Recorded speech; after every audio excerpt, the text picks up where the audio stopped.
Hello, and welcome to the Origins Podcast. I'm Lawrence Krauss. I want to be straight up and say that Elizabeth Loftus is a hero of mine. First, she's a distinguished cognitive psychologist, a member of the National Academy and the American Philosophical Society, and she's been president of the American Psychological Society as well. She serves as a distinguished professor of psychology, law, cognitive science, criminology, and law and society at UC Irvine. She holds these distinctions because of her groundbreaking work on false memories, implanted memories, and on eyewitness testimony and the misinformation involved, the so-called Loftus effect. She's a hero of mine not just because she's discovered all of this, but because she's applied it and has devoted much of her life, often at great risk to her own well-being, subjecting herself to personal and professional attacks by interfacing with the court system, advising judges and juries, and serving as an expert witness, saving people's lives who've been falsely accused. She's been involved in many high-profile cases, from the McMartin preschool to O.J. Simpson, Ted Bundy, and the Duke versus Lacrosse team. I wanted to talk to her personally about what got her interested in psychology and what caused her to reach beyond academia. Also about what we know about memory today and what we've learned about eyewitness testimony, reflecting on the recent events, for example, in the Supreme Court and elsewhere. Our discussion was interesting and highly relevant to what's going on today. As always, Patreon subscribers can find the full video of this program immediately at patreon.com/originspodcast. I hope you enjoy the show.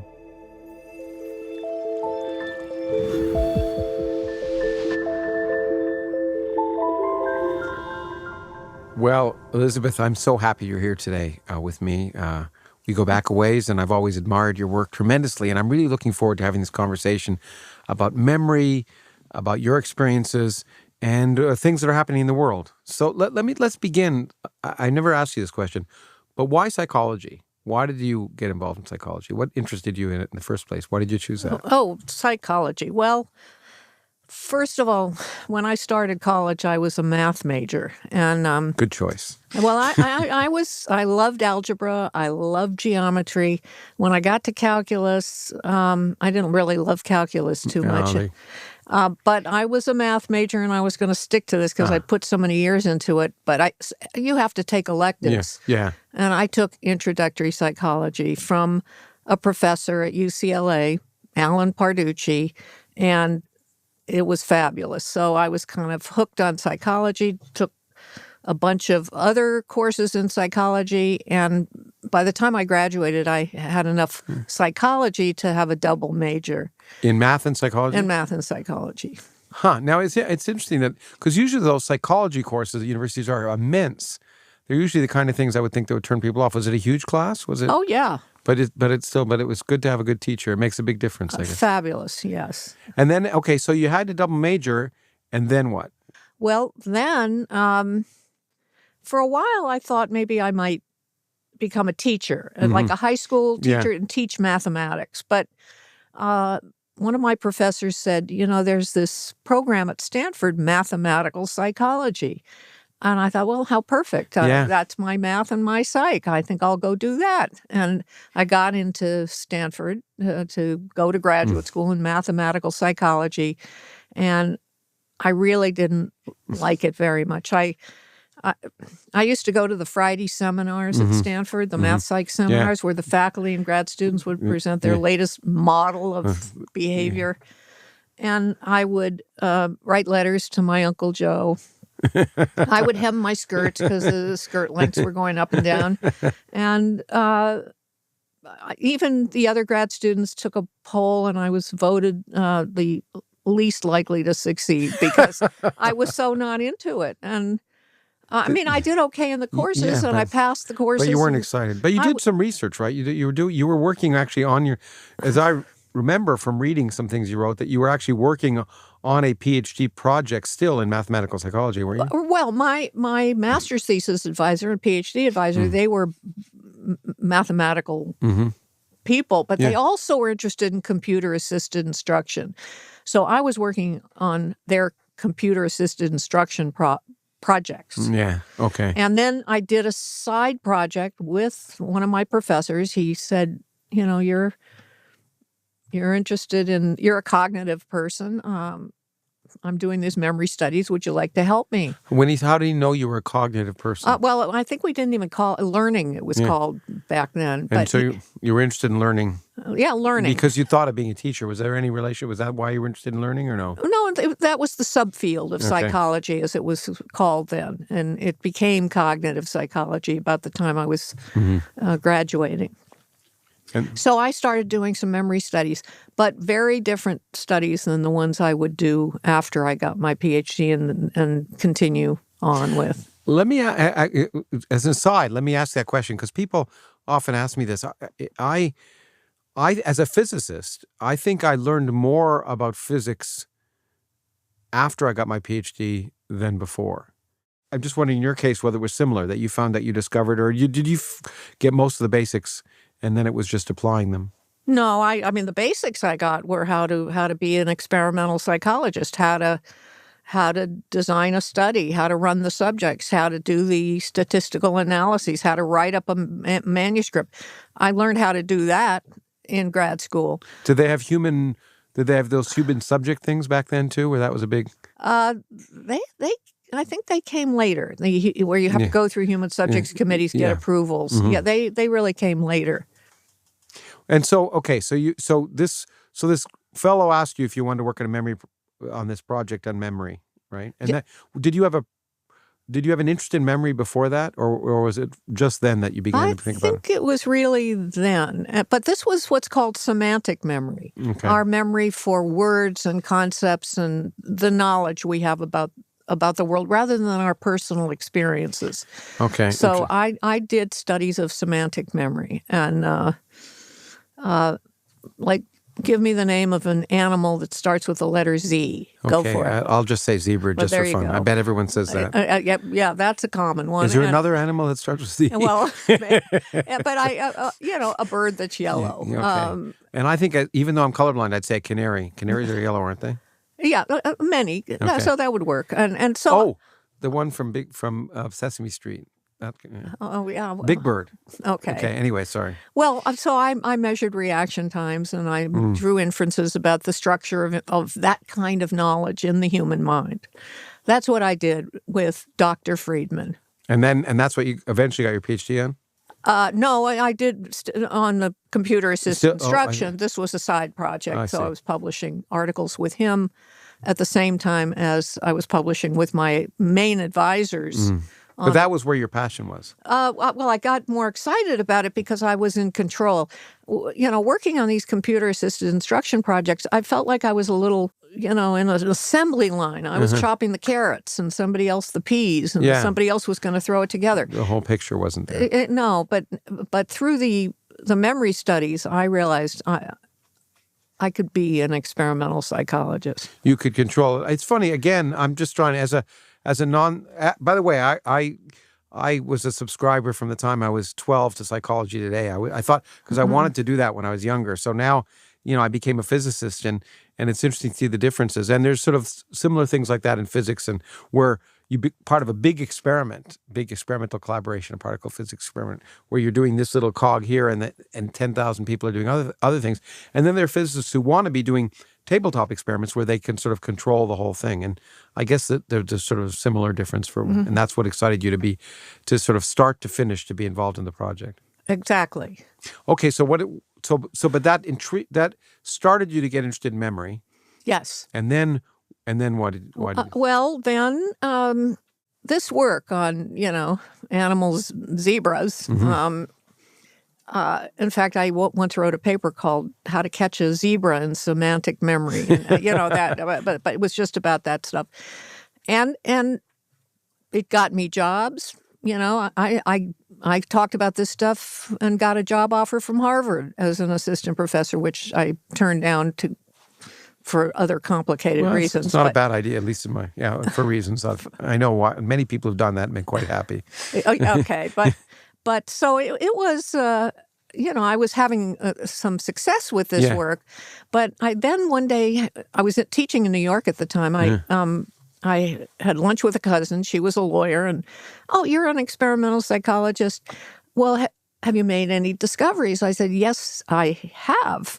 "Well, give me one." I said, "Well, I discovered that people are faster to give you the name of a bird that's yellow than to give you the name of a yellow bird." And they're 250 milliseconds faster, about a quarter of a second. And she said, "Oh, really? And how much did we pay for that result?" And it was that conversation that made me think, I would love to work on problems that had more obvious practical relevance. Okay, I wanted to get to that because, and we'll get to that because, of course, in your career, you have moved in that way in the extreme, much more than most of your colleagues.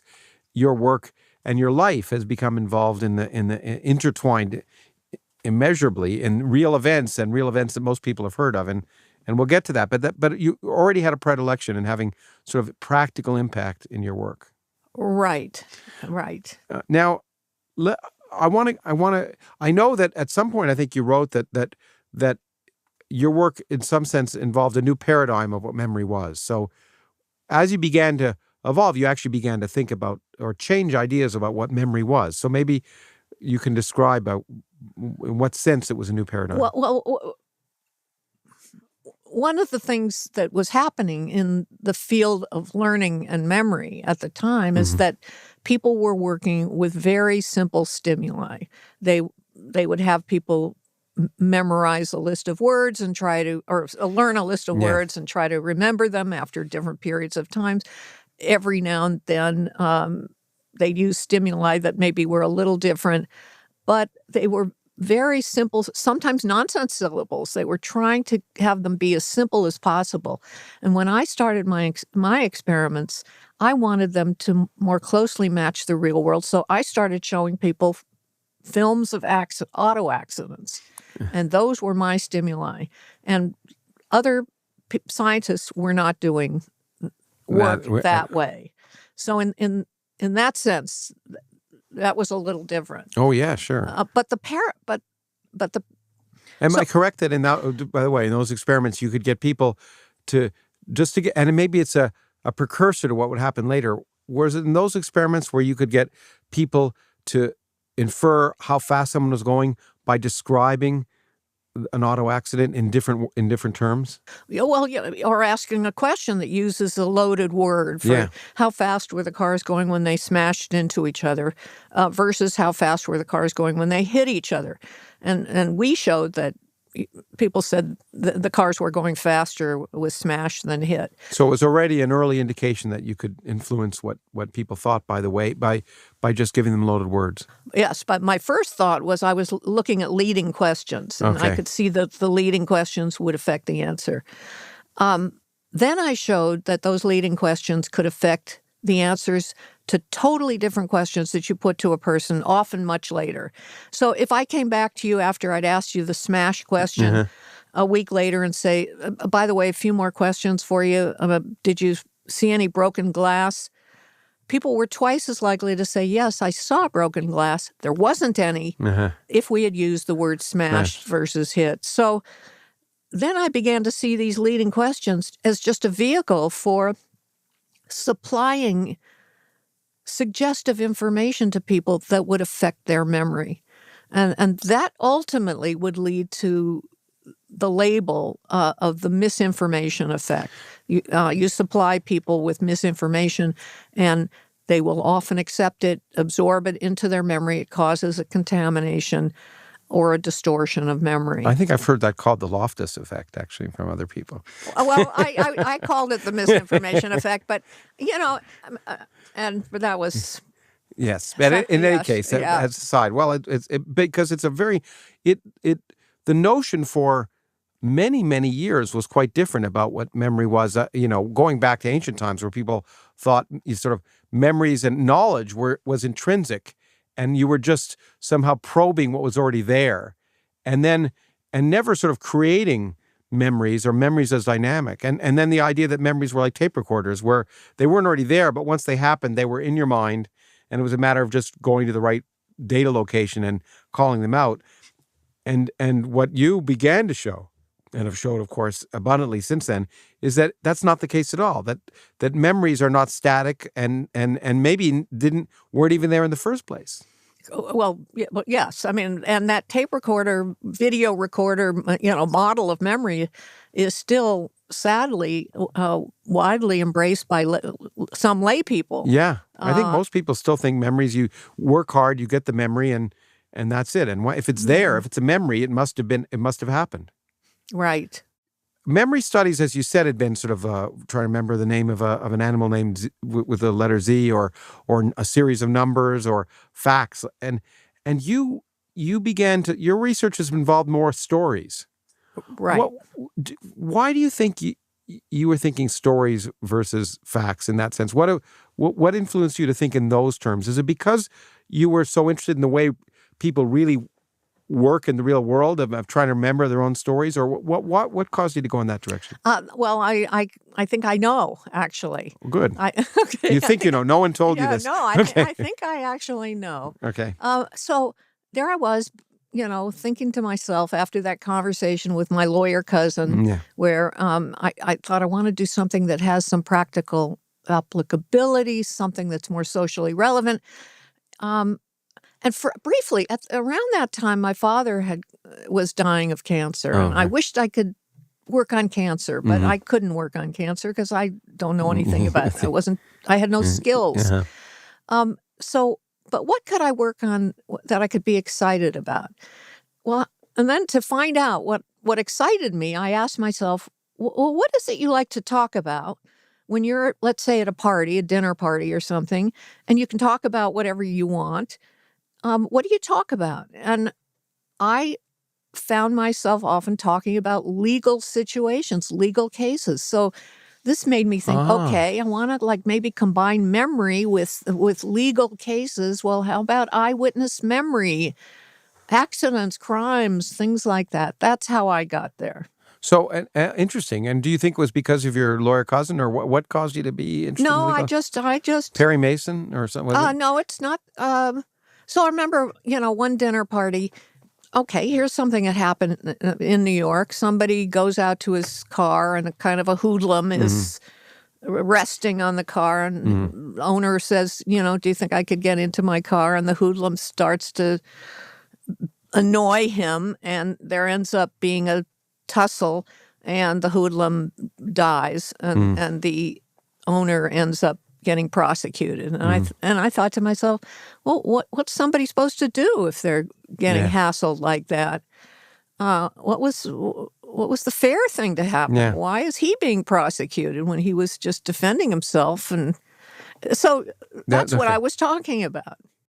You had a personal event in your life very young where that happened. Did that impact? I don't know if you want to talk about it. You don't have to if you don't want to. No, I know what you're referring to because I was being interviewed by a reporter, and this experience had just happened to me. And I told this reporter about the experience because it was so amazing to me. That would have been in the 90s. So that would have been, decades, almost a couple of decades after I started this work. So what happened to me that was so amazing that I told this journalist, it was a Chronicle of Higher Education writer, as a matter of fact. Okay. My mother did drown when I was 14. And now jump ahead. I'm an adult. I've been working on memory for 15 years or more. When I went to a 90th birthday party for an uncle of mine, Uncle Joe, and at this birthday party, a relative made reference to my mother's death from decades before, and said, you were the one who found the body. I said, no, in lying in the swimming pool. And I said, no, I didn't. Her sister did, my aunt. And, oh, no, you're the one who found it. And this relative was so positive, older relative, and it had been so long. I started thinking, wow, maybe I did.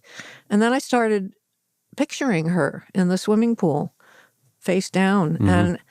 And I started to believe and remember this, and I started to draw inferences that were consistent with my having found it.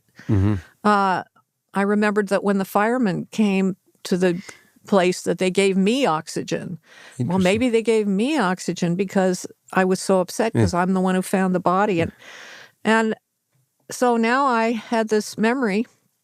A week later, the relative called and said, "I'm so sorry, I made a mistake. It wasn't you. It was your aunt who found the body." And I thought, boy, that's what it feels like. That's really interesting when you have that personal experience of exactly what you're working on.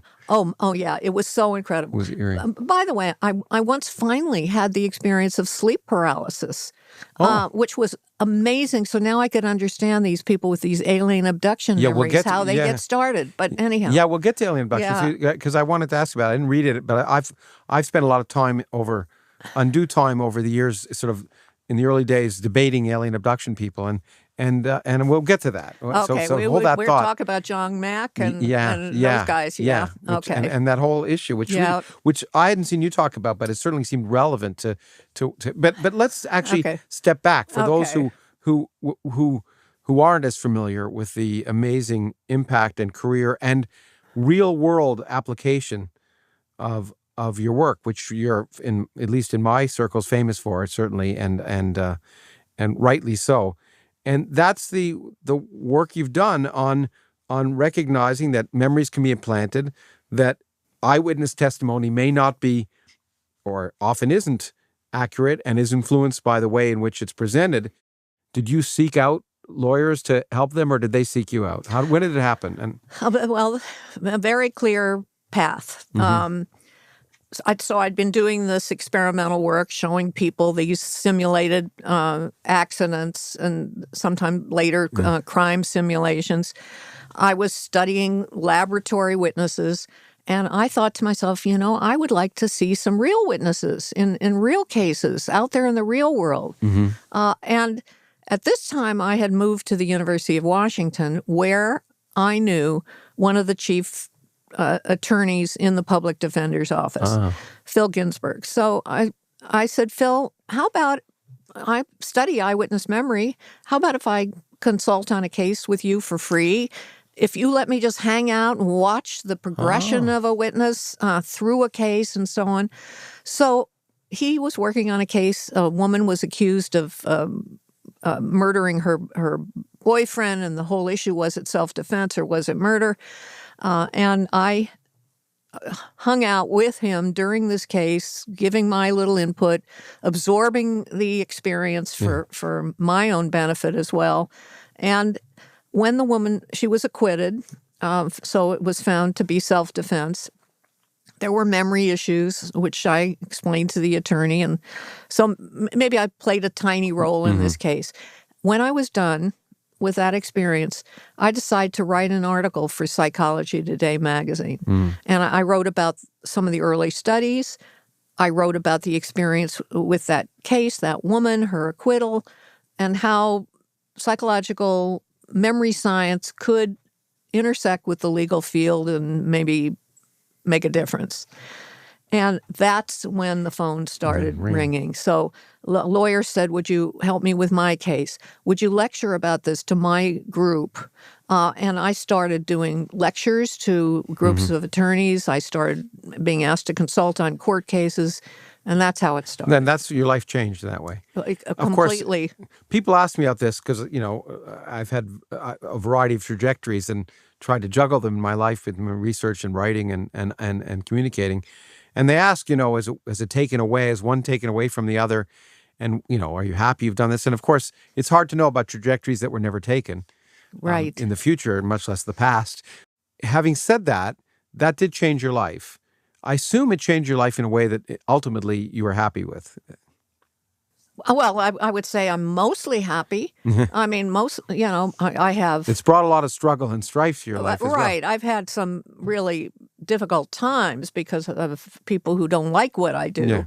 But the benefits are, I get to see these real-world cases. I get to live these stories. It's true crime up close and personal. It can be lucrative. Yeah, it's interesting as a lesson for the academics who may be listening. That Real World article, that Psychology Today article, changed everything. It brought you into a whole different set of interactions and opportunities that you never would have had otherwise. I found some similar things that when my first time I spoke publicly or wrote anything, one thing leads to another. And I think it depends on your personal predilection. For some people, they say, oh, gee whiz, I didn't mean for that to happen. But if you're at all in tune with that, if you're at all interested, it's a wonderful way as an academic to have an impact beyond your normal sphere, and to also realize that people are fascinated. Not just the applicant. In your case, unlike sort of cosmology, where I've never been asked to go at a court case in cosmology directly, but so it's not that relevant to human affairs in that sense. But people are still fascinated by what's going on and what you're learning in the laboratory. And I don't think people realize how much the public would like to know directly, and what a great opportunity it is to reach out, and like you did in that article. And then of course there are lots of people who could, in your case, use your expertise, and that launched you into as you say, it changed your life. It did. And the magazine back then was exceedingly popular, and it was read not just by psychology people, but I told you it was the Scientific American kind of crowd, the first and magazine. Lawyers. Yeah, well, and even lawyers read it. That's yes. then. Well, if you could reach the lawyers, you reach everyone. But it was the first magazine I ever subscribed to at age 13. I was just looking when I was moving recently, and I found the first 3 issues of Psychology Today that I still have, which are maybe worth something. But okay. but it was fascinating. They had little experiments in them. They were wonderful. They had little viewers, and it was 3-dimensional viewing and all sorts of neat stuff. So that reached people, and that made an impact. There was this period, which for young people they may not remember, but if you're old enough, where children were accusing their parents of crimes, satanic rituals that had happened 30 years earlier, and it seemed to be happening all the time. And you played an essential role to my recollection in helping save many people's lives as a result. Do you want to talk about that at all? Because I think it's profoundly important. Okay, well, so you took a leap ahead of a few years. But, yeah. So we'll go back. Okay. Well, there I was. I was studying what happens when you expose people to leading questions and other forms of misinformation. How does that get incorporated into a person's memory and change their memory for the details of an event that actually did happen? Yeah. They did see a crime scene. They did see an accident. And now we've made them believe that the car went through a yield sign instead of a stop sign, or that the bad guy had curly hair instead of straight hair, changing a detail. Lots of court cases where eyewitness memory was disputed and an issue. Many cases where the wrong person was identified as being the perpetrator when he really wasn't. And along came this really, really strange case. It was around 1990 where, in fact, I remember getting the call from the defense attorney. He said, "Yeah, I'm representing a guy accused of murder, and the only evidence against him is the claim of his daughter, Eileen." Defendant's name was George Franklin. So Eileen was accusing her father, saying that she was like in her late 20s, that 20 years earlier she'd seen her father kill her little 8-year-old best friend, and she repressed her memory into the unconscious, and now through some process the memory was back. She said she repressed her memory of, even other murders. She repressed her memory of continual rapes by the father and sexual assaults by other people. So the attorney who was a very experienced San Francisco attorney said, "What do you know about this idea of repression?" I said, "Well, it's kind of this hand-me-down Freudian idea that we banish all this excessive trauma into the unconscious. It's walled off. We have no access to it. But then we can go into therapy or something and become aware of it and reliably recover it all." But when I started to look for the evidence, it was amazing. There was no credible scientific support for this idea. And I explained that to this attorney, but this daughter was so convincing, and she had the support of a psychiatrist who basically blessed her memory and said that's how it works, and this is, you can count on it, in so many words. And George Franklin was convicted. So here you have the first American citizen virtually convicted based on a claim of repressed and recovered memory. But what would be happening here if this memory weren't real? And I certainly suspected that it wasn't, and that her memory had all these details could be found in the public domain from this high publicity case. Where could that come from? How could such a rich, deep, complete thing be created in her mind, assuming she wasn't deliberately lying, if it didn't happen? I wanted to study that. And so that's what led me into a whole kind of new line of work where we're going to plant a seed of memory and watch it grow into something big. And I began to do those studies starting in the mid-'90s and to this day. So that was the famous case, the Franklin case. And eventually he was released after 6 years, no? So, yeah, a good memory. Yeah. Well, he was convicted. You must have imputed that. And it was upheld by the next level in California and the next level. But when it got into a federal judge eventually overturned his conviction. But then in the newspapers, one then started to hear about a wave of not just this, but the weirdest. I mean, that was one, as you say, that young woman had memories of him murdering and raping, but then there were even wilder ones of satanic rituals and rapes and murders, and it just seemed to be everywhere. Do you want to comment? I mean, that thing doesn't happen accidentally, it seems to me, and I'm wondering the social context of globally, if people read about that, whether you think it maybe affects them.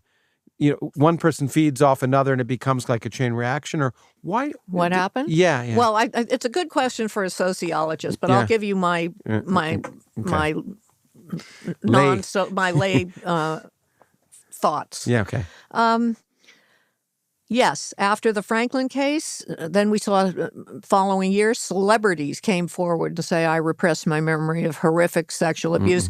The actress Roseanne said that she repressed her memory of her mother molesting her when she was 6 months old. Yeah. I mean, that was jarring to me because I know about childhood amnesia. Yeah. We don't have concrete, reliable memories for things that happen in the first couple of years of life.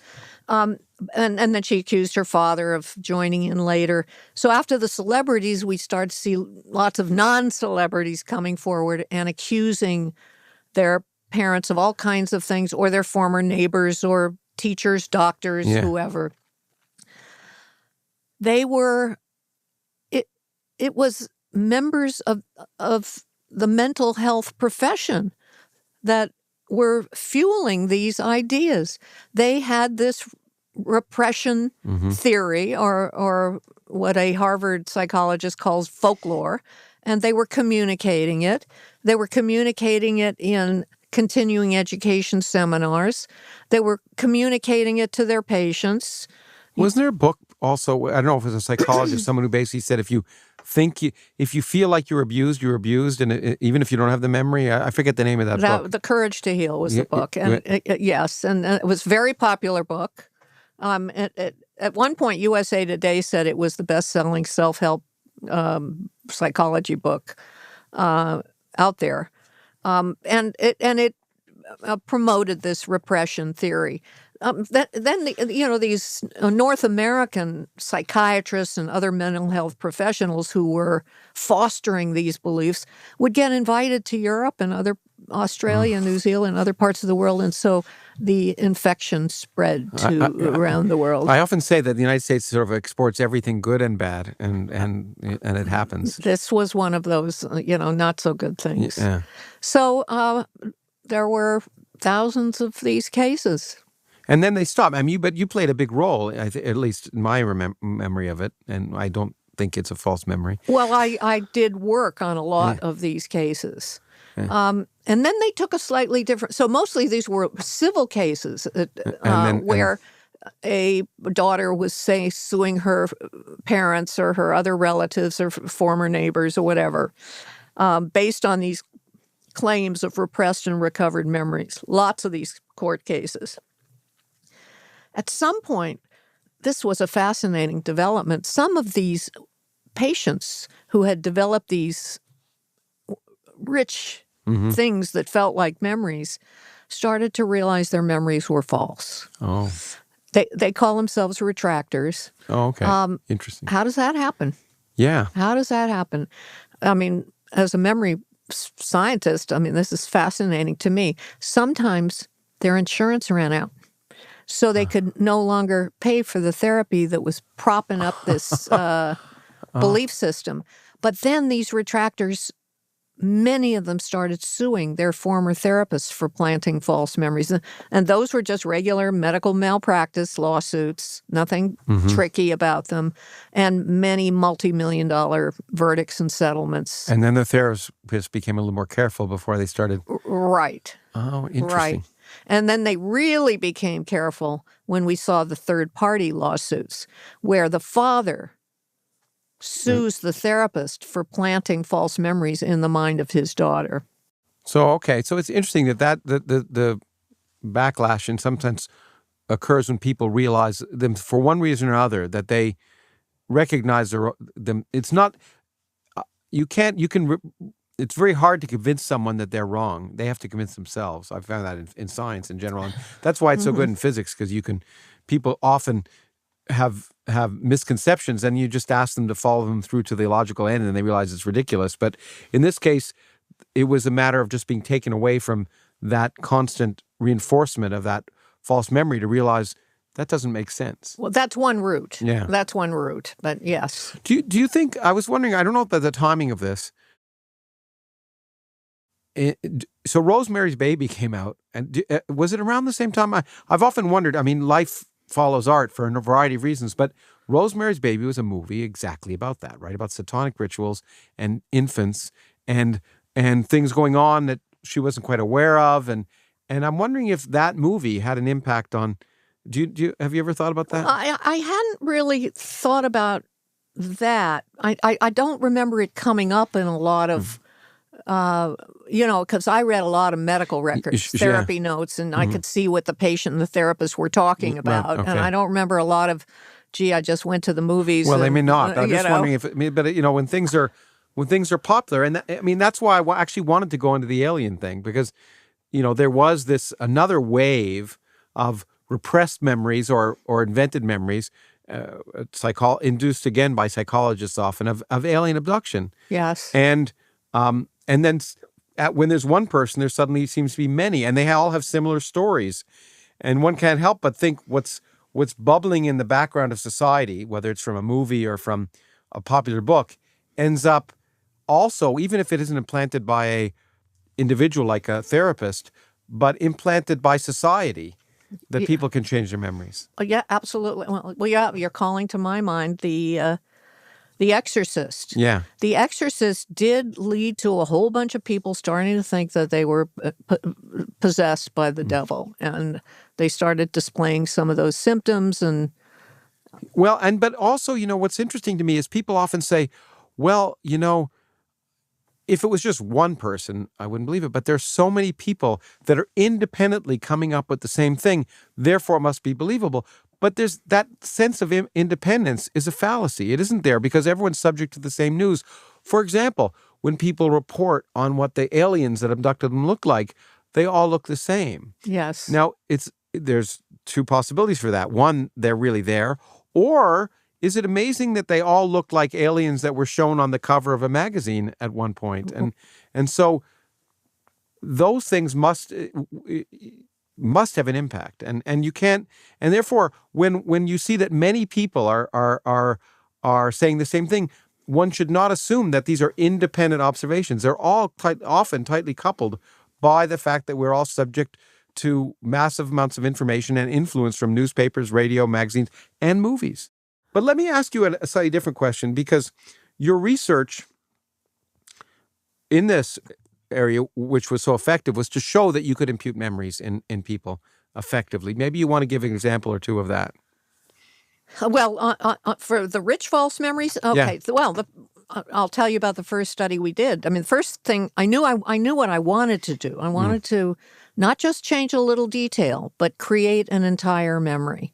So first, I had to decide what what memory should I plant in the minds of these subjects? And as you well know, you're doing research with human subjects. You have to go through the human subjects committees, the ethics committees. So I knew that my university committee was not going to take too kindly to a proposal I'm going to make people believe that their father raped them in a satanic ritual. So I needed some kind of analog. What was it going to be? Took a couple of years, actually, of chewing on this with grad students and whoever else I could. Interesting. To come up with the idea, something that would be at least mildly traumatic if it had actually happened. And that's when we decided we're going to plant a false memory that when you were 5 or 6 years old, you were lost in a shopping mall with certain family members there. You were lost for an extended time. You were rescued by an elderly person, reunited with the family, and that's how we were going to do it.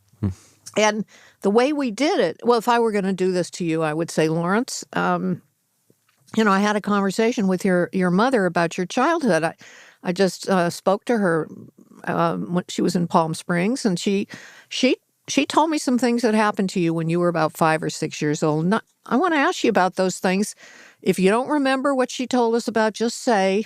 But if you do remember, let's hear what you remember. Then I'd present you with 3 true memories, things that your mother really told me did happen to you, and then a completely made-up experience about how you were lost in a mall, or if you grew up where there were no malls, then you were lost in a Sears department store or JCPenney's or wherever, some big public place. By the time we were done with 3 suggestive interviews, we had a quarter of these ordinary adults fall sway to the suggestion and remember all or part of this made-up experience. So that was my first clue that you could get people to develop these what we now call rich false memories. The study got criticized even before, we published it. I presented it at a professional meeting. It got a little publicity. And the critic, the therapist could see where we were going with this, and they started to attack it. They said, wait a minute, getting lost is so common. At least show us you can plant a false memory for something that would be more unusual, more upsetting, more bizarre if it had happened. So other scientists came along, and we too contributed to this growing literature, planting a false memory that when you were a kid, you nearly drowned and had to be rescued by a lifeguard. When you were a kid, you were attacked by a vicious animal. When you were a kid, you witnessed somebody being demonically possessed. That's when I looked into The Exorcist and the impact it had.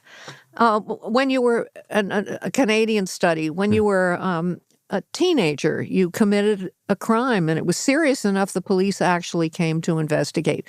All of these have been done now and published in top peer-reviewed journals, and show that it is possible to take ordinary people and infect them with the seed, and out of this how rich susceptible we really are to not just peer pressure, but to suggestion. Right. Now, the attacks originally were the therapists were attacking you because they were worried that their own imposition of false memories was now going to be subject to skepticism at the very least. But was there attacks? This is a real question about the ethics of. Is it ethical to impute false memories into people? Did anyone ever on the academic review boards or in the press say, it's as a scientist, is it fair for you to put false memories in people? The issue has come up. Other investigators, and occasionally I've joined them in this effort to do something similar with children, with young children. You got your hand caught in a mouse trap. You had to go to the hospital to get it removed. 3 to 6 year olds will adopt this false memory and run with it. And so there was a group that tried to say, that all false memory work with children should be banned. That got beaten back. But I've had questions, and in talks that I give about this, people ask me, well, what happens when the experiment's over? where are these people? And I talk about debriefing and what kinds of reactions. For what it's worth, we don't have any adverse that you know incidents that I know of. We don't see our subjects again. Like you might wonder a month later, do they still maybe think they were lost? We don't see them, and we're not allowed to see them. You're not allowed. You can't follow up. Well, now we have a proposal right now. One of my former grad students is the lead investigator in this joint project to build into the protocol a follow-up to find out, it'd be what's fascinating left. To me. What's left? Has it ever? I mean, did it ever personally worry you about that you could do this or that you were doing it? Just wondering. I mean, well, there are a few times in my life when I've been personally worried. I mean, we'll get to some of those because I'm not using this those. as about the science. Oh, okay. When, for example, in the misinformation days, when I could distort people's memories and I would get reprint requests from Russia. During the Cold War, I'm thinking, do I want to teach them how to do this? But I would fulfill the reprint requests, of course. With the idea that knowledge is knowledge. No, exactly. We can't censor it. I would feel terrible if somehow I played some significant role in getting a guilty person an acquittal, and that guilty person goes out and commits some horrendous crime on somebody else. So far, that hasn't happened. Yeah. Even in Ted Bundy, it could have happened, except for the fact that when I was involved in the very first Bundy trial in 1976, I think it was, he was accused of aggravated kidnapping in Utah. He was a first-year law student. We didn't know he was the Ted Bundy. Yeah, sure. Yeah, we didn't know. Yeah, he was just a person who could have been innocent. Well, the Ted Bundy, we would learn later who he was, but he was just Ted, a first-year law student who drove a Volkswagen and was accused of, and there were some questions about the identification. Yeah, there were real questions. I did testify in that trial. It was a bench trial, so the judge made the decision to convict Bundy anyhow. So Bundy is then shipped off to Colorado to stand trial for a suspected murder, that he possibly committed in Colorado. But I didn't have to worry, at least in that case. Because he'd been convicted. Because he'd been convicted. Yeah, but again, for people who aren't as familiar, the point is that well, why don't you talk about eyewitness testimony and how it's sometimes abused by this system and how at other times it's also fallible? I think it's really important for people to realize, because many people still today think that if you are in a court case and someone says, I saw that's unimpeachable.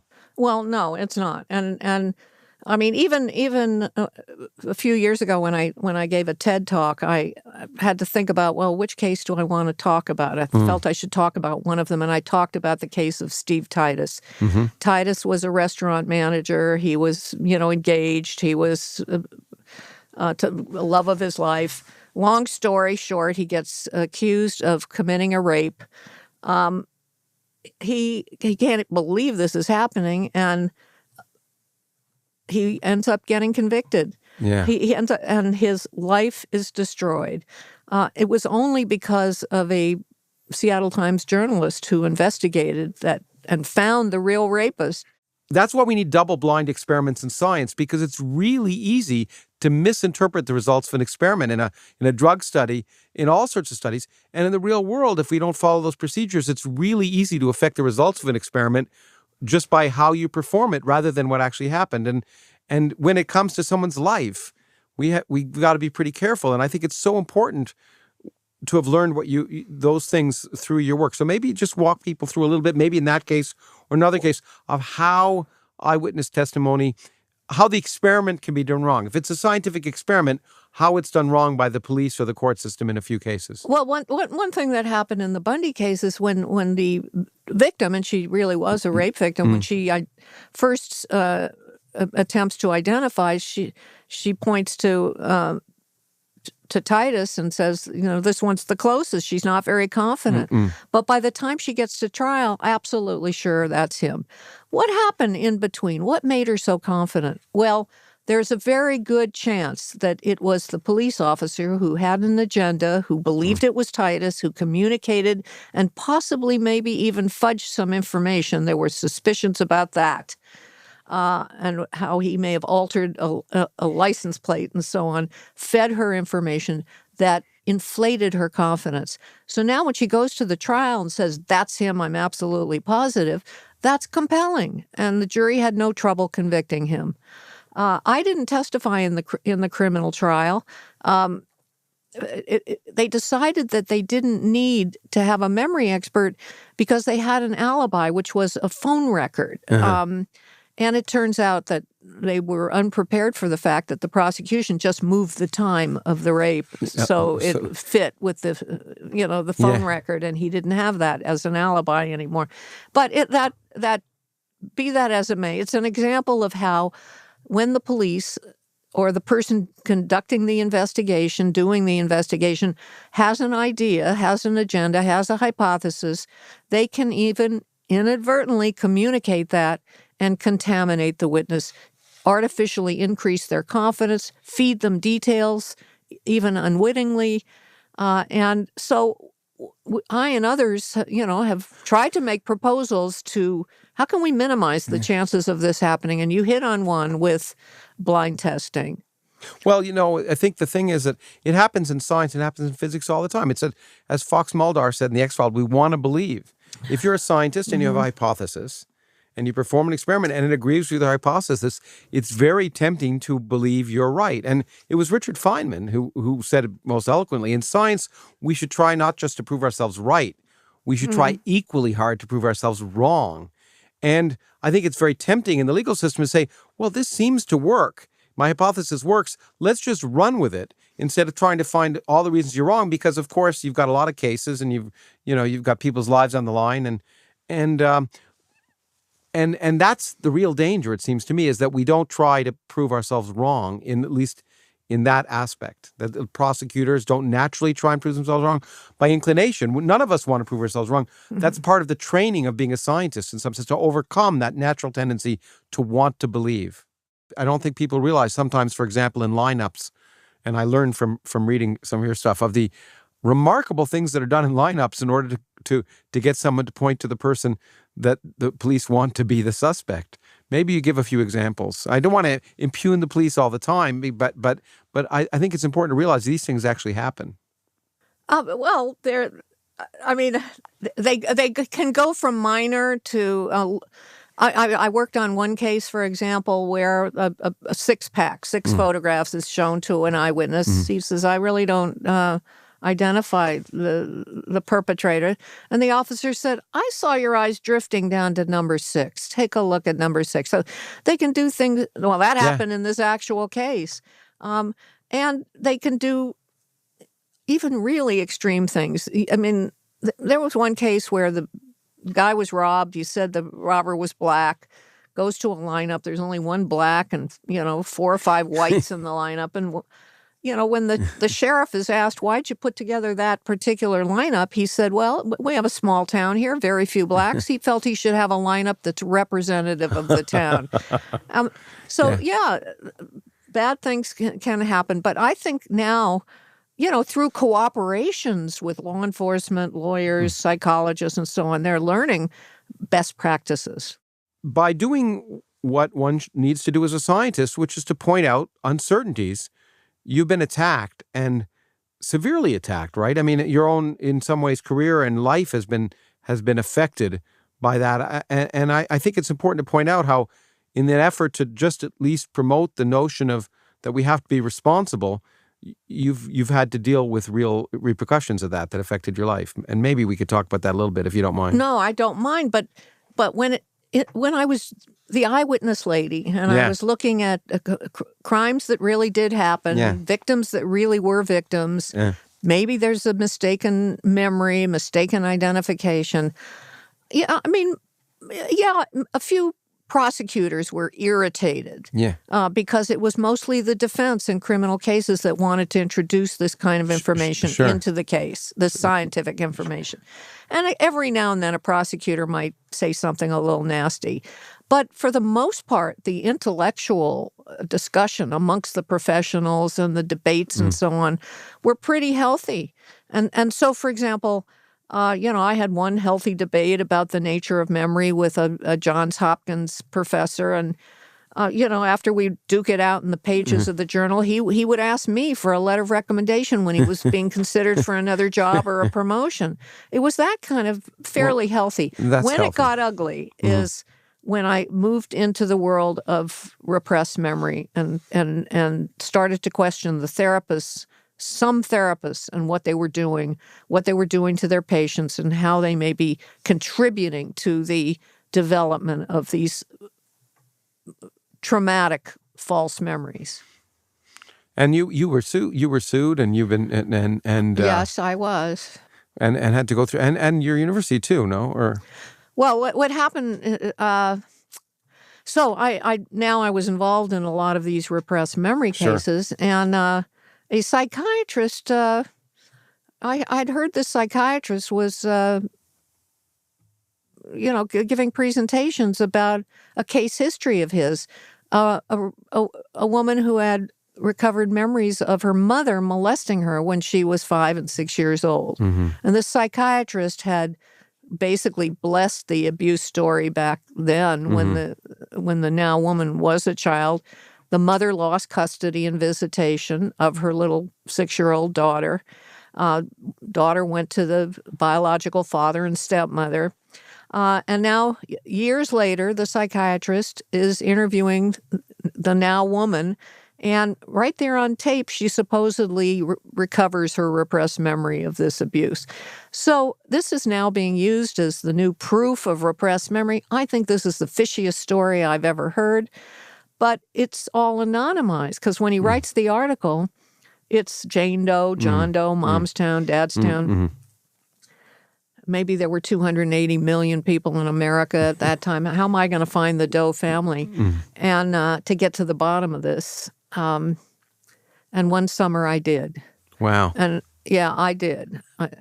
Once I found the name of cracked the identity, then I could get into the divorce file. And once I got into the divorce file, then I found evidence that convinced me that this mother was innocent. But before I even wrote anything about the case, the daughter complained to my former university, one of your faculty is looking into my life, I'm upset. And with 15 minutes notice, they came to my office and seized my files. So now I was under investigation. But for what? For what? I mean, I'd worked on so many cases. This one I just happened to be working on for free. And, I wasn't retained or brought in by a lawyer, but that I felt there was an injustice out there.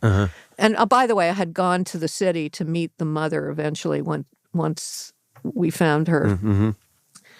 And they put me under investigation for eventually. Well, when you were an academic so many years, when can they come and seize your files? Maybe if you're accused of faking data, maybe they can come and take your books or whatever. It wasn't that.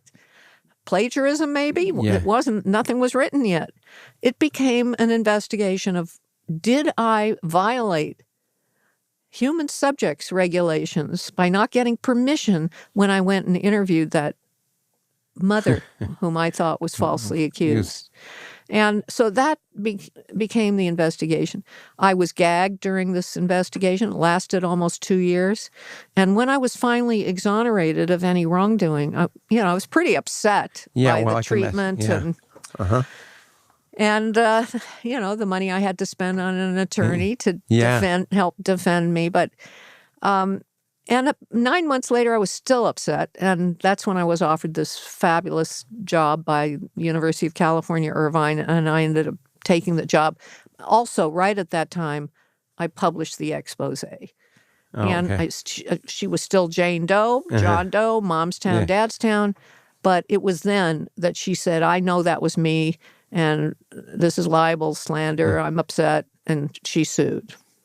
Well, but it turned well. I've often found that sometimes when you're forced to make a change by something that seems awful, in the end, it can be very beneficial. In your case, it was. You told me that the moving to California and a new position just changed a lot. Well, it did. I mean, I moved in my late 50s. I didn't really want to leave particularly. But once I got to this new university that, embraced me and gave me a title of distinguished professor and, hundreds of thousands of dollars to set up my lab and treated me with the respect that I had been so longing for in the previous 2 years. Sure. And then wonderful colleagues. So it's been a great move, and I'm glad. And even if it was born out of tragedy. How has your perception of yourself changed by your recognition of the fallible nature of memory? How has it changed the way you view yourself? Has it changed it at all? Have you personalized that? Once I realized that I could plant really rich, big, false memories, and it would affect people's behaviors. I could make people believe they got sick eating strawberry ice cream and they're not as interested in eating it anymore and they don't eat as much of it, for example. I could make them have a warm, fuzzy memory about a healthy food like asparagus and they want to eat it more. I could make them have a false memory they got sick drinking a vodka drink as a teenager and they're not as interested in a vodka drink. So how should we use this mind technology that we're capable of? Should we use it to make people feel happier or healthier? And I got criticized again. There she goes, Actually, the criticism came when I said, therapists maybe can't do that. They're not supposed to use deception, even if they think it's in your best interest. But nothing to stop a parent from doing this with their, overweight teenager or obese child or whatever, plant a little false memory, make them not eat so much pizza. Then the critics started saying, she's advocating that parents lie to their kids. Wow. And my first reaction was, hello, Santa Claus. But but or the whole that's what modern advertising in our society is trying to get people to change their behavior for one reason or another using whatever techniques. But using deception makes people nervous. It doesn't make me so nervous. Interesting. And maybe it's because I know that we have all these bits of fiction in there already.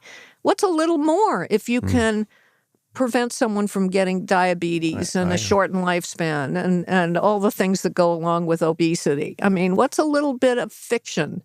Well, our lives are full of fiction. We create our own fictions in some sense, I guess. So I know that, and it doesn't bother me so much. I find it myself. I create fictions in order to do things. I say, if I want to motivate myself to do something, I'll build it up in my mind so that, if it's exercise or something else. And in order to, we all, I think, as I don't know, Lewis Carroll said, believe 6 impossible things before breakfast just to get up in the morning and be motivated to go to work or do whatever we're going to do.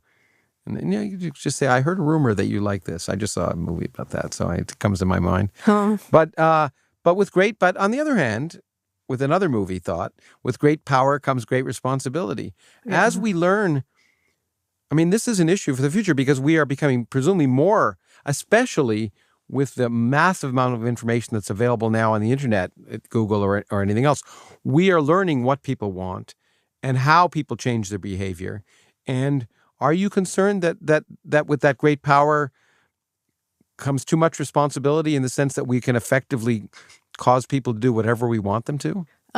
Well, maybe you can. When I learned about deep fakes recently, I thought, whoa. Yeah, this is going to be a problem. Yeah, because I used to say that the take-home lesson from my work is just because somebody tells you that something with a lot of confidence and detail and emotion doesn't mean it really happened. Go out and get independent corroboration. When people say, "Well, what would that be?" Well, maybe photographs or maybe a video. That could be independent corroboration.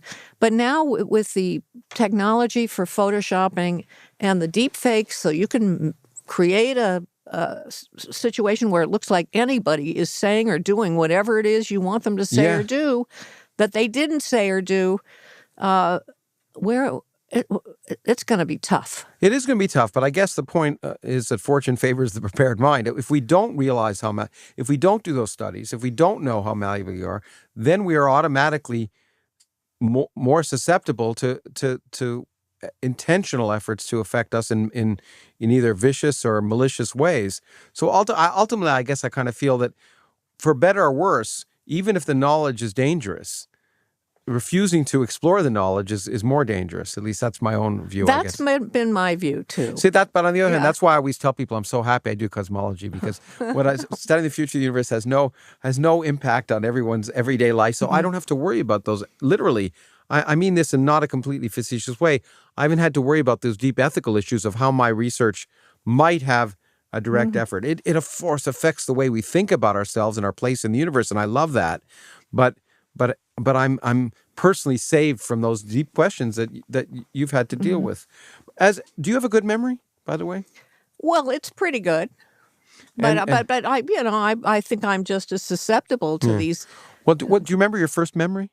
For a long time, I thought my first memory was a happy day when I went to see The Greatest Show on Earth. I was, for years, that was my earliest memory. And when we play this game in psychology, what is your earliest memory and how old were you? And I figured, maybe I was 4 or something like that. That's when some people have an earliest memory. But one day I was in a bookshop, all grown up, studying memory, and there was a book on movies, the history of movies. And I thought, I think I'll look up The Greatest Show on Earth, and found out that I was 8 years old at the time that was released. So that wasn't my earliest memory. I don't know what is now, because that's the one I hung on to for all these years. Yeah, I have a bunch of early memories, but I don't know.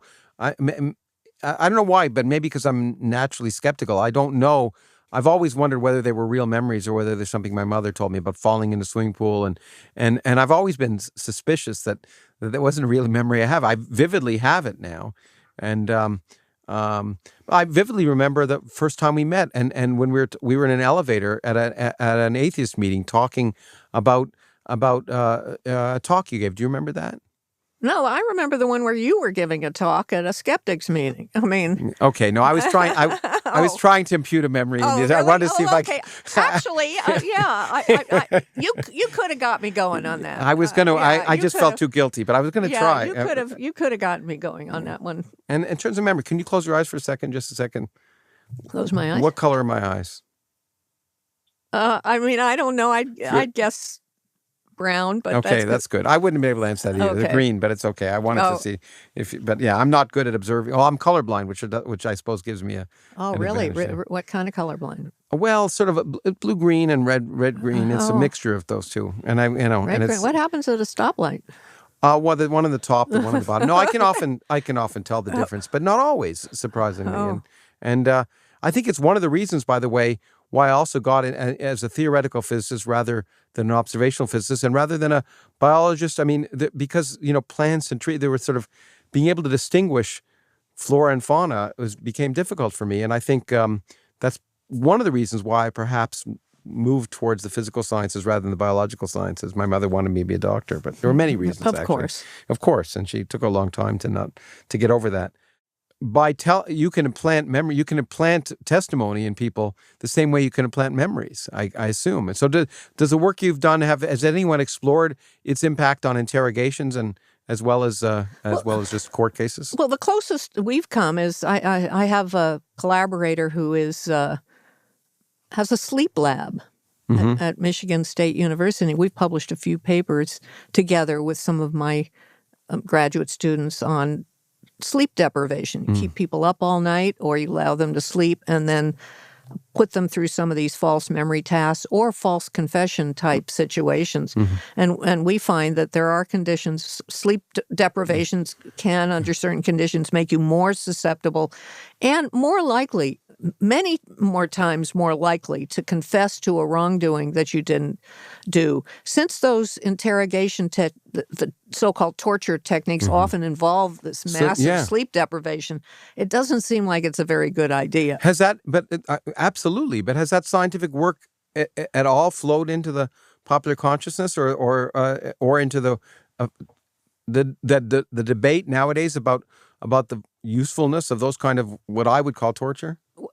Well, there are some people who say it works and say they have a study, and some people who say there is no. There are some people, because I kind of thought there was convincing evidence that you don't get much more information, and that the information you get is dubious because people will not only just to avoid the pain they'll confess to anything, but under conditions, as you say, they can be convinced that they did do something. Right. Well, yes. And that's usually with some suggestion that they can be convinced. But no, the people who want to promote the continued use of these aggressive methods claim they have some evidence. I haven't seen it. Yeah, I don't know of any. Yeah, it's interesting. I didn't know if you knew of any evidence, because I've in my own lay person's looking at this, I've never seen any evidence. On the whole, I've seen the opposite, which makes me skeptical and dubious. So even if, aside from the moral and ethical issues of whether you have a right to torture people, there's the question of the utility of it, and even if you don't have a ethical and moral issue, you should have a question about whether it really works. Ultimately, that's what matters. Does it work? I mean, that's one of the things that matter. And then the next question, and then the question is, do you have a right to do it, and is ethical to do it? And we can have our own views on that. Another aspect of the modern implication. What about modern technology like smartphones and the impact on memory? I know there's an impact on the way young people, whether they can read long things, I mean, longer than a tweet now, read chapters of books or books even. That's changed by the fact that most people read on their cell phone short, concise, either 200, letter combinations or something more. What about the fact that we don't have to remember facts or details or even stories? We can access it. We all have in our pocket now a thing that allows us to access a world of information and misinformation, albeit. Has anyone sort of looked at the impact on that study on memory? Somebody did a study. I can't even tell you the names, but it's like floating around a few years ago, not that many years ago, that showed that if you know you can look it up, you're less likely to remember it. But I mean, the way, as a memory person, the thing I most notice is, I don't know people's phone numbers anymore. Yeah. Because it's just hit the button or hit their face with their picture. Yeah, exactly. I was just thinking, I didn't know I can't remember my stepdaughters. I'm good with numbers, but I have to think a lot about exactly. You never do that. It's always, and when you're asked, even for your own telephone numbers, it's really kind of, sometimes for a lot of people, have a hard time knowing what their own numbers are. And it'll be interesting to see but of course the problem is that the fact that we know we in principle have a reliable source is always a problem, because the internet isn't a reliable source. No, it's not. And we're even influenced by fake news, even when we know it's fake. Even when we know it's fake. Even when we know it's fake. And I think that's a real concern. That's one of the reasons, by the way, as a scientist, that's why I spend so much time trying to talk about skepticism and the technique, because the whole success of science, it seems to me, is built around trying to overcome our natural tendencies to recognize how susceptible we are to incorrect information. And science is nothing other than a process that works to weed out the wrong stuff. And that's why it's useful in society, because it's so non-intuitive and yet so necessary if we want to separate the wheat from the chaff. And for me, that's the whole reason why I think the science is relevant as a process to society, and why I've sort of gotten a lot involved in that. You've now had this great experience with the legal system. Eyewitness testimony is an issue. I think you've talked about changing what the legal oath-swearing testimony in courts, and how we might change that. What can we do to improve the legal system based on what we know of memory and sworn testimony?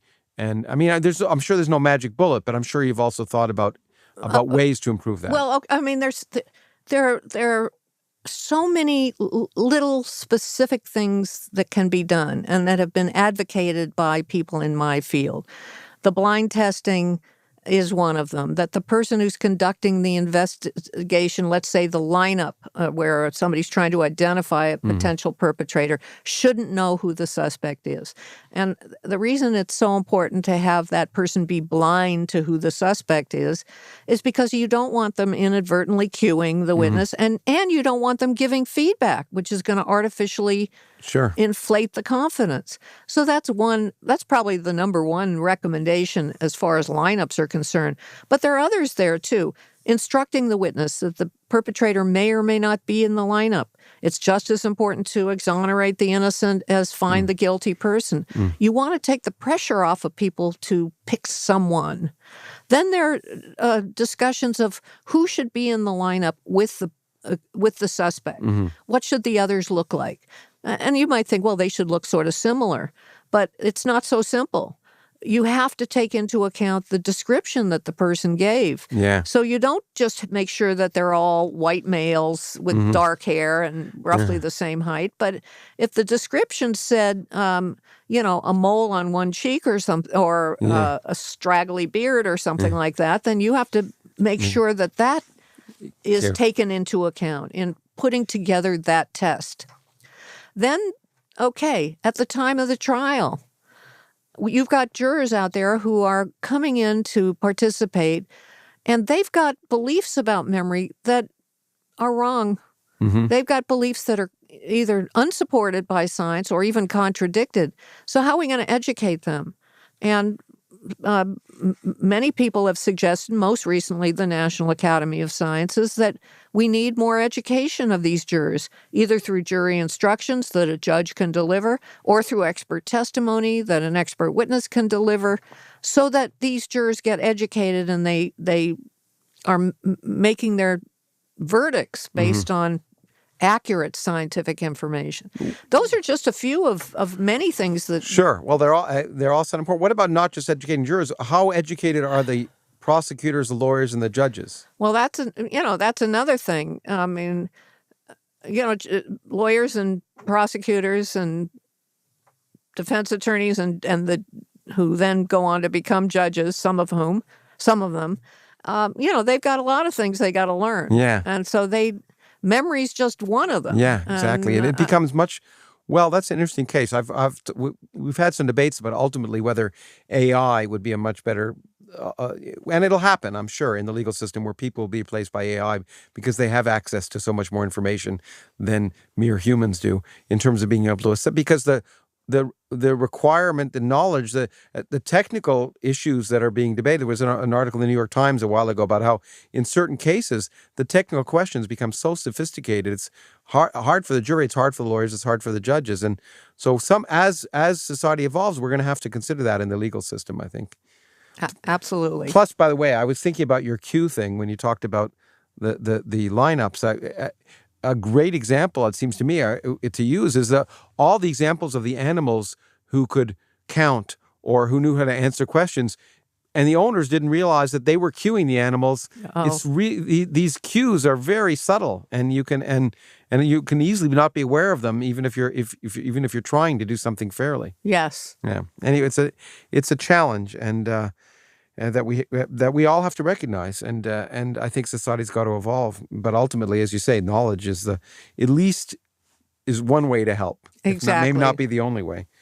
In terms of the outrage to the things we're learning, and there is outrage about a number of these things, that often tells us about ourselves. How do you think it reflects? What does it say about ourselves that we're outraged to learn that we are not reliable, I guess?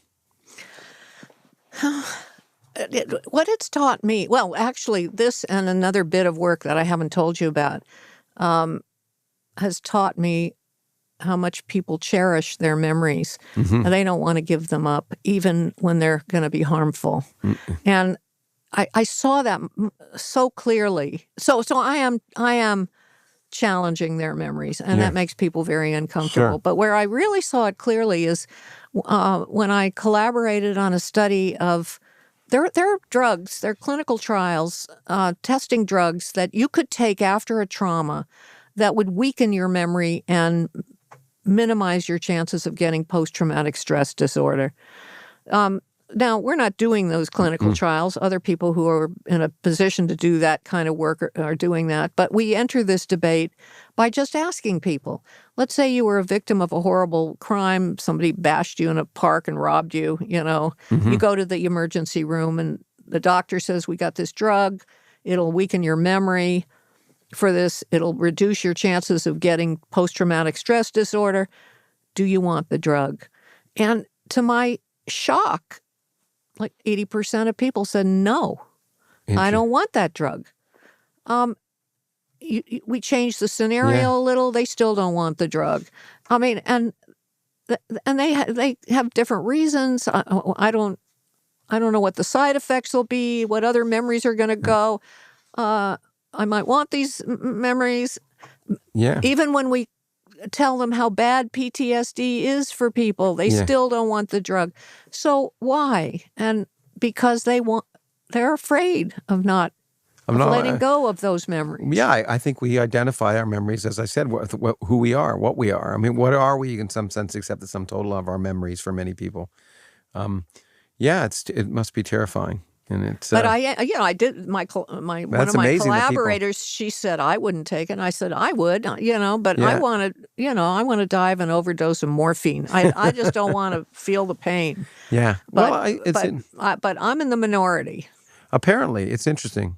I was surprised that people will be willing to avoid something won't be willing to avoid something really bad by some minor intervention. That's weakening their memory is not something that sounds appealing to people. Well, speaking of not appealing, the last thing I want to go to, and I think it would be, it's the elephant in the room, is how this relates to current things where there is a lot of emotion attached.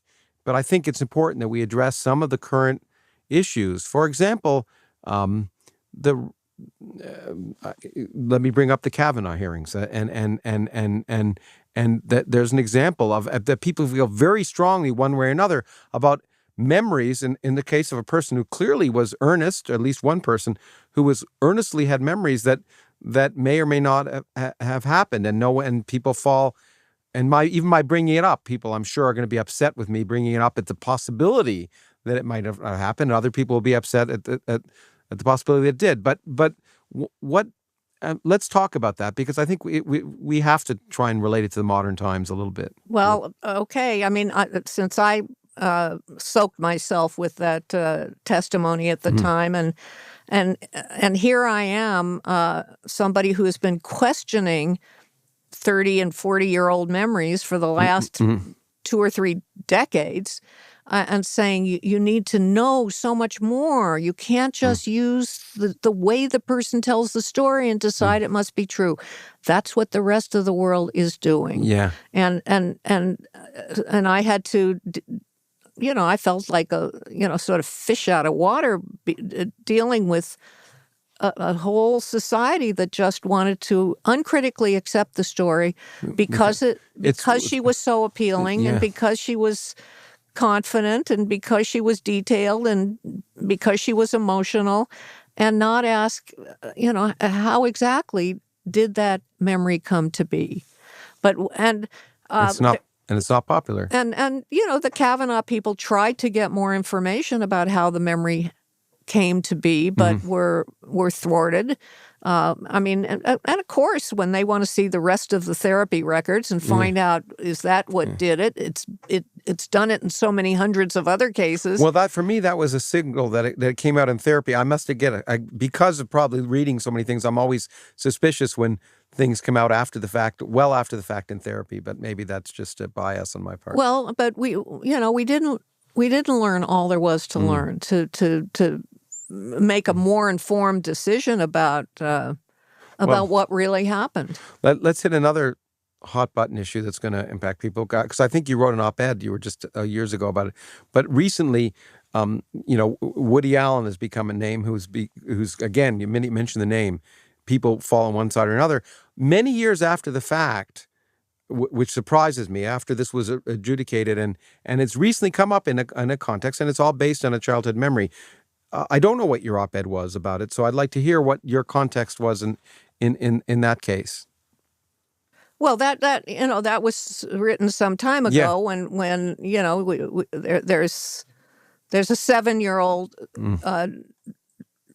daughter who's in part of a ugly, messy separation, custody, whatever situation, who makes an accusation that's thoroughly investigated by, I think, the Yale investigators, and no finding of any abuse. But what I've noticed recently now is the 7-year-old who's now grown up says, "Hey, people didn't believe me before. Will you believe me now?" And she's come forward in the midst of Me Too, saying, "Won't you believe me now?" I was reading the L.A. Times, my hometown newspaper, just last year, and a therapist wrote a letter to the paper saying, as a therapist, I believe her memories are real because they have a ring of authenticity about them. And I'm thinking to myself, what is ringing for this therapist who's never met the child or the adult woman? Probably what's ringing is that she looks emotional and detailed when she tells the story. And is coherent and cogent and well-spoken. Right. Yeah. But again, I mean, this is well. Anyway, there's a lot of factors in that case that are. But I'm surprised how many people. Well, I guess I'm not surprised how many people make a judgment a priori because they always feel in some sense, why would someone say this if it wasn't right, if it wasn't true? Right. And yet there are many examples of people throughout your history of your research that show that exactly the opposite is the case. It's not malicious intent. It's just the way our mind works. And we have to be aware of that, I think, as we think about who, especially in times of where people are easily accused and condemned on the internet or anywhere else, or in the legal profession, as you've worked out.